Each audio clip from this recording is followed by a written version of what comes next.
জাহিদ ভাই মানে জাহিদ হাসান বাংলাদেশের অনেক অনেক অনেক জনপ্রিয় একজন অভিনেতা এবং আমরা যখন অভিনয়ে আসিনি তখনই তুমুল জনপ্রিয় অভিনেতা এবং ওনাদের অভিনয় দেখে দেখে কিন্তু আমরা আগ্রহী হয়েছি এই অভিনয়ে।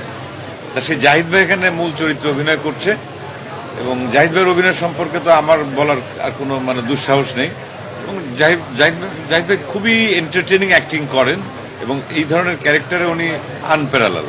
তা ওনার যে অভিনয় দর্শকের সঙ্গে বসে আমি দেখছি প্রত্যেকটা মানে পাঞ্চ লাইন কিন্তু দর্শক মানে এনজয় করছে এবং প্রত্যেকটা ডায়ালগসে আমরা তিনজনই একসঙ্গে বসে বসে দেখছি।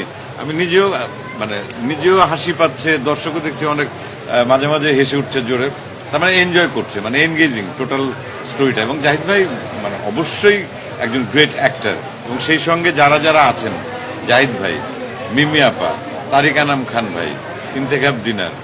আর এটা ওইটা না, কাপড় ধোয়ার একটাই সলিউশন, চাকা অল ইন ওয়ান। দিব্যর কথা বলি, সৌম্য। দিব্য সৌম্য ছাড়া একজনের নাম বলা হয় না, একসাথে দুটো নাম চলে আসে, সৌম্য, সাদিয়া আইমান, তারপরে আমার কথা বাদ দিলাম, জয়া হোসেন, অপি করিম। তা একটা ফুল প্যাকেজ এখানে আছে এবং খুব মজা করে সবাই অভিনয় করেছে এবং প্রাণ খোলা। এবং আমার মনে হয় সিনেমাটি দেখতে দেখতে একটা জিনিস ফিল হচ্ছে যে এই যে সবাই মিলে এক হয়ে যাওয়া না, দ্বিধা দ্বন্দ্ব, অনেক সময় অনেক ধরনের কমপ্লেক্সের ভেতর দিয়ে আমরা চলাফেরা করি, নির্মল কোনো বিনোদন মানে সহজ সরল ভাবে আমরা আসলে গ্রহণ করি না। সেই জায়গায় মনে হচ্ছে একদম ক্লিন একটা বিনোদন।